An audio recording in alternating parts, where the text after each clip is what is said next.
As China-Africa cooperation deepens, more and more yellow faces appear on the African continent. Made in China products appear in every corner of Africa, from trains to mobile phones, from motorcycles to clothes, and now even handbags have caught up with this non-drifting wave. In Tanzania and Kenya, Chinese handbags are everywhere on the streets, making Chinese people who are new to the area feel particularly friendly. Red Bull, Lulu, Melatonin, Six Walnuts and Wan Wan, well-known and unknown trademarks can all be found here, and the Tanzanian people in the market each have one, which is colorful and mixed with black, which is dizzying. Bayo May's public account article China Handbag Show, Tanzania Branch. Those words and trademarks that are well known in the country appear on handbags and are carried by black friends walking up and down the street. If the flight time difference has not reversed yet, you may mistakenly think that you are still at Guangzhou Baiyun Airport. Bilibili at Seoul cycling around the world. Chinese-made handbags have quickly become a standard item for shopping in Africa. There are domestic handbags of all colors here, maybe because they are relatively close to the equator. Black friends especially love handbags with high saturation colors. Under the scorching sun, those bags have a radiant visual effect. It is no exaggeration to say that you can create a rainbow with Chinese handbags on the streets of Africa. The bright colors and the puzzling Chinese characters on them reveal a mysterious Oriental aesthetic temperament, just like the preference of some Chinese people for clothes printed with English letters in the early years. Unexpectedly, domestic bags have emerged overseas in this way. Handbags printed with Chinese characters have even become a standard outfit for some fashionistas. Eladius, who lives in Dar es Salaam, the largest city in Tanzania, runs a hardware store and deals with Chinese businessmen all the year round. He has a Chinese character tattooed on his hand, Shui, and is known as African Handsome. There are 3 big boxes of Chinese handbags in his home, some bought and some given by Chinese friends. From Hunshui Laobaigan to Men's Health Hospital, they cover all walks of life in China.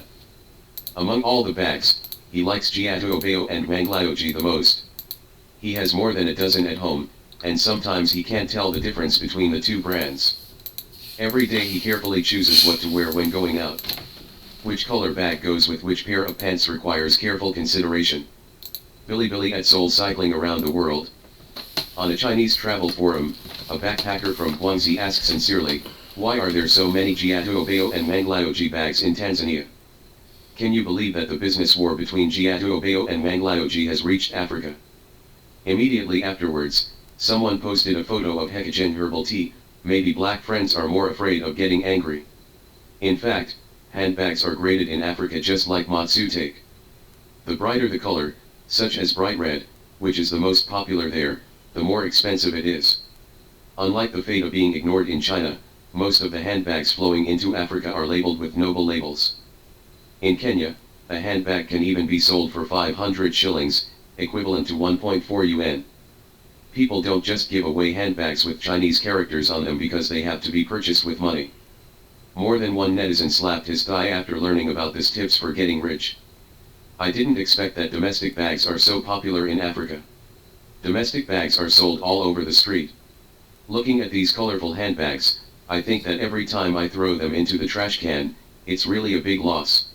Yes, if I had known, I would have saved it all and exported it to Africa. In Africa, selling non-woven handbags is a popular business. In the vegetable market in Dar es Salaam, Tanzania, you often encounter people carrying a bunch of handbags hawking. Without them, you would not be able to carry 10 potatoes home with nothing. Vendors selling handbags all know that if they want to be competitive in the market, they must go to the Chinese to get their goods, because handbags made in China are cheap and reliable. Since Rwanda, Tanzania, Kenya, and other countries have introduced policies banning single-use plastic bags, handbags have become a hot necessity when going out. Many Chinese businessmen have long been targeting this blue ocean, seizing the opportunity to sell handbags from China to Africa. Africa leads the world in banning plastic bags. At present, 34 of the 55 countries in Africa, nearly 62%, have issued relevant laws to ban the use of single-use plastic packaging bags or tax them. National Geographic magazine pointed out that 31 of these countries are located in sub-Saharan Africa, the poorest region in the world. Hassani, who carries a Manling porridge shop handbag on the streets, sells coffins in Nairobi, the capital of Kenya.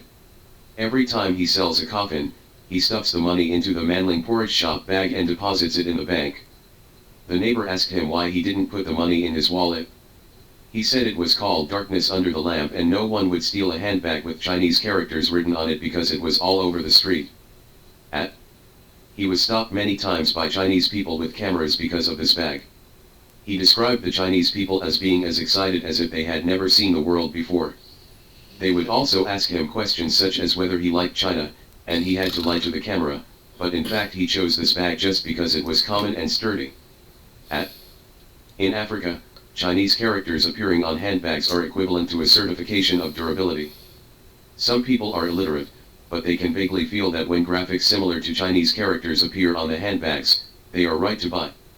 Xiao's Huai has a handbag with raw wine written on it, which has been with him for 8 summers.